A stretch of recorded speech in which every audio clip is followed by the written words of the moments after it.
उसकी किरणों में हीलिंग शक्ति है, इसलिए उसको वैद्यनाथ भी कहते हैं। पर कहते भी नहीं हो कि मेरे ना बच्चे को भाई साहब नजर लग गई, फलाने बाबा जी से नजर उतरवा के लाई। मेडिकल साइंस कहती है आप जैसे को याद करते हो वैसे बनने लगते हो। तो इस बीमारी की जड़ें कहां पर है? मन के अंदर। तन से निकाल दिया, लेकिन मन के अंदर तो जड़ें हैं ना अभी। Mind management, life transformation, power of thoughts आदि प्रेरणादायक एवं आध्यात्मिक वीडियोस के लिए सब्सक्राइब करें VK Kabir @free YouTube channel. कोई प्रॉब्लम आपको बाहर दिखाई देती है ना अपने जीवन में, वो पहले यहाँ है, यहाँ से खत्म कर दीजिए, बाहर से गायब हो जाएगी, दिखाई भी नहीं देगी कहाँ चली गई। तो सफाया कहाँ करना था? यहाँ। और करते कहाँ है सफाया हम? बाहर। वो कभी नहीं होता, वो कभी भी नहीं हो सकता, क्योंकि दाग तो यहाँ पर है।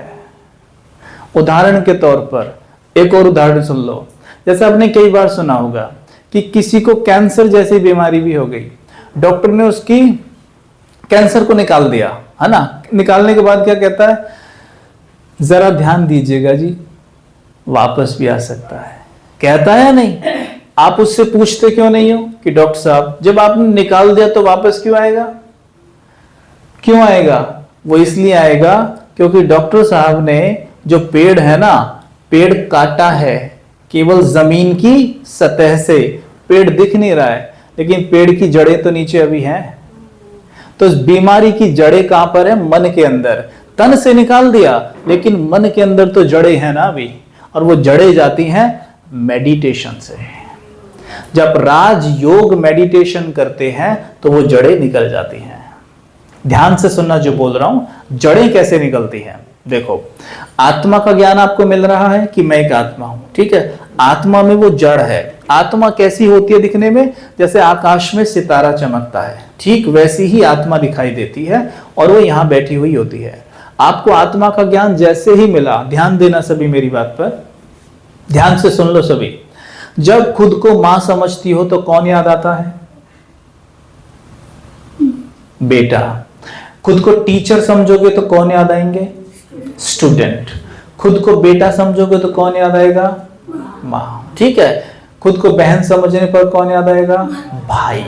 ठीक है। जब खुद को आत्मा समझोगे तो कौन याद आएगा?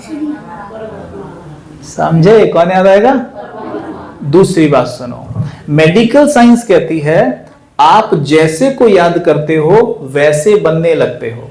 ठीक है। उदाहरण के तौर पर आप अभी किसी दुखी व्यक्ति को याद करो, अभी के अभी, जो सबको दुख देता है, सब पे गुस्सा करता है, किसी पे हाथ उठा देता है, शराब पीता है, महिलाओं की इज्जत नहीं करता, उसके बारे में अभी सोचो, आपका मूड खराब हो जाएगा। होगा या नहीं होगा?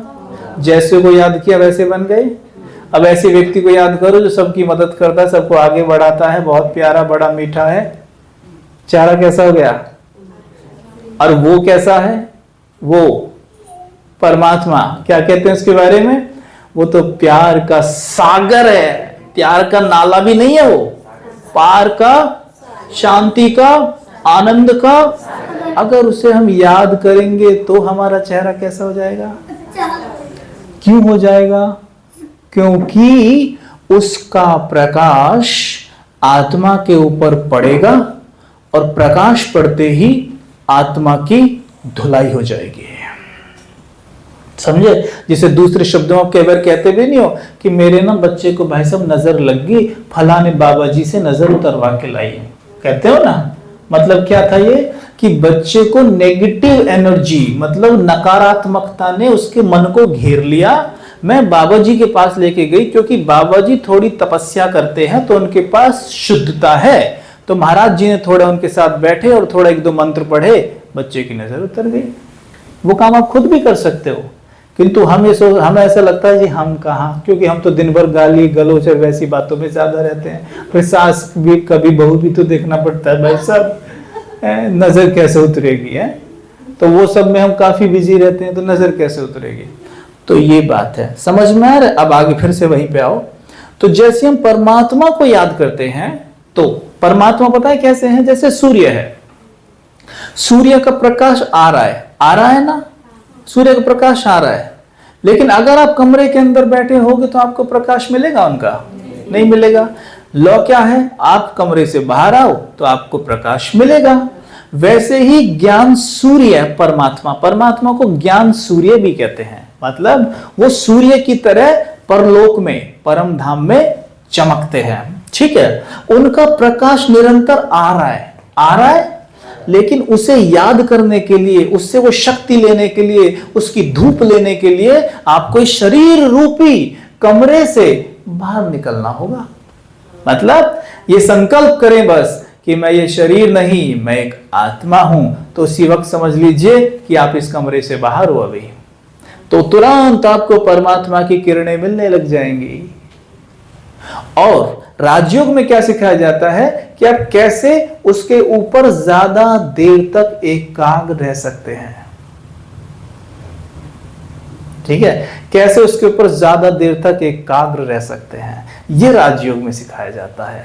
जैसे अभी मैं आपको बोलूं, आप में से गुलाब जामुन किस किस को अच्छी लगती है? सबको अच्छी लगती है ना। अभी अगले 5 सेकंड के लिए लगातार यहां पे अपनी आंखों के सामने गुलाब जामुन देखो 5 सेकंड तक, और कुछ नहीं दिखाई दे। 1 2 3 4 5 दिखाई दी गुलाब जामुन? 5 सेकंड तक रोक पाए, है ना? इसको क्या कहते हैं? एकाग्रता। 5 सेकंड किया, है ना? वैसे ही हमें परमात्मा पर मन को ज्यादा से ज्यादा देर एकाग्र करने की प्रैक्टिस बढ़ानी है। मैं बताऊं आपको, अगर आप परमात्मा पे निरंतर 1 मिनट भी एकाग्र होने की कला सीख गए ना, तो विदिन 21 डेज आपको यह अनुभव होगा कि जैसे आत्मा की गहराई में, अंदर गहराई में जो भी नेगेटिविटी या जो भी बीमारी की जड़ें थी, सब धो गई, सब धो गई। क्योंकि जैसे उसकी किरणें पड़ेंगी ना आके यूं उसकी किरणों में जादू है, उसकी किरणों में शांति है, उसकी किरणों में प्यार है, इसलिए प्यार का सागर, प्यार का सूर्य। उसकी किरणों में ज्ञान है, इसलिए ज्ञान का सूर्य। उसकी किरणों में हीलिंग शक्ति है, इसलिए उसको वैद्यनाथ भी कहते हैं। उसमें हीलिंग किरणें भी हैं। तो वो किरणें जब पड़ती हैं, जैसे सूर्य की किरणें पड़ती हैं तो कैसे पसीना आने लगता है, ऐसे उसकी किरणें जब पड़ती हैं आत्मा के ऊपर, तो सारी जंग आत्मा की अंदर तक की साफ। जैसे व्हाइट कपड़े पर दाग लगा हो तो वैनिश लगाती कपड़ा साफ, ऐसे ही कर देगा बिल्कुल। जैसे मैंने सवेरे कहा था कि सूर्य की किरणों को कागज पर उत्तल लेंस के माध्यम से फोकस करिए, कागज में आग लग जाएगी। नहीं तो लेंस मत लगाइए, कागज डाल के रखिए, सूर्य ऊपर है, नहीं लगेगी। वैसे परमात्मा के तो प्रकाश फैला हुआ है, आप उस पर फोकस मत करिए, यहां आग नहीं लगेगी। और आग नहीं लगेगी ना तो वो कचरा नहीं जलेगा जो जलना था। आज यहां आग लगाने की जरूरत है, लेकिन मीठी वाली आग जो परमात्मा लगाएगा यहां पे, और वो लगेगी जब तक आपको आत्मा का ज्ञान नहीं, तब तक वो आग लगनी नहीं। आप कुछ भी कर लेना, दुनिया में लोग क्या क्या करते हैं पूछो मत। कोई एक पांव पे खड़ा है, कोई सर नीचे पैर ऊपर करके खड़ा हो जाता है, कोई रात दिन क्या क्या कर रहा है, कोई मंत्र जाप कर रहा है, कोई कुछ कर रहा है। लेकिन मैं आपको एक बात सिंपल बता देता हूं कि अपने आप को केवल आत्मा समझो कि मैं एक आत्मा हूं, और परमात्मा पर कुछ मिनट भी फोकस हो गए ना, आपको ऐसा लगेगा वाह मजा आ गया। ठीक है, अब जैसे उदाहरण मैं आपको दे दूं कि जैसे उस पर फोकस होते हैं ना, आपके अवचेतन मन की शक्ति बहुत ज्यादा बढ़ जाती है, क्योंकि आत्मा के अंदर ही अवचेतन मन है। और सवेरे बताया था कि आत्मा में ज्ञान भी भरा पड़ा है, शांति भी और प्यार भी है। अब हम लोग हैं, जैसे आपके सामने प्रोग्राम करा रहे हैं, ठीक है। अब इस प्रोग्राम के लिए हम कभी कोई विशेष चीज पढ़ते नहीं, कोई तैयारी नहीं करते, हम केवल मेडिटेशन करते हैं। हम परमात्मा पे अपना ध्यान लगाते हैं, और मेरा विश्वास करिए मैं भगवान की सीट पे बैठा हूं कि मैं कुछ भी पढ़ के नहीं आया हूं, और कभी नहीं पढ़ता, केवल इस 2 पेज के अलावा। और जो आप सुन रहे हो वो डायरेक्ट परमात्म शक्तियों की नॉलेज आपके सामने आ रही है। सोचो आप, ज्ञान का प्रमाण सामने है, शांति का प्रमाण सामने है, हीलिंग का प्रमाण भी सामने ही है। कारण मुझे ऐसी ऐसी बीमारियां भी हुई हैं जो मैंने राजयोग से ही ठीक की हैं सारी, जो डॉक्टर से कुछ भी नहीं हुआ। डॉक्टर से कुछ भी नहीं हुआ, केवल बिल बढ़ाने के अलावा। राजयोग से ऐसे ठीक कर ली वो भी मैं आपको बताऊंगा आजकल में, कल शायद पॉसिबली बताऊं कि बीमारियां भी कैसे ठीक करनी होती है। पर मैंने आपको बता दिया कि बीमारी की जड़ कहां पे होती है? आत्मा के अंदर। अगर उस पर परमात्मा की किरणें पड़ी तो साफ, लेकिन आत्मा का जब ज्ञान ही नहीं है तो कैसे साफ करोगे? खाते रहो दवाइयां, और वो दवाइयां जब खाते हो तो वो शरीर से निकालती है रोग को, यहां से तो बनी रहती है, समय पे फिर आ जाती है वापस।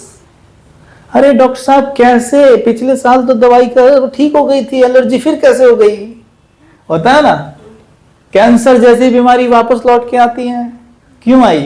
क्योंकि यहां तो थी ना, यहां से कहां निकाली। समझ में आया कुछ? आत्मा का ज्ञान कितना पावरफुल है ना? तो ये समझ में आ गया मैं कौन हूं, है ना?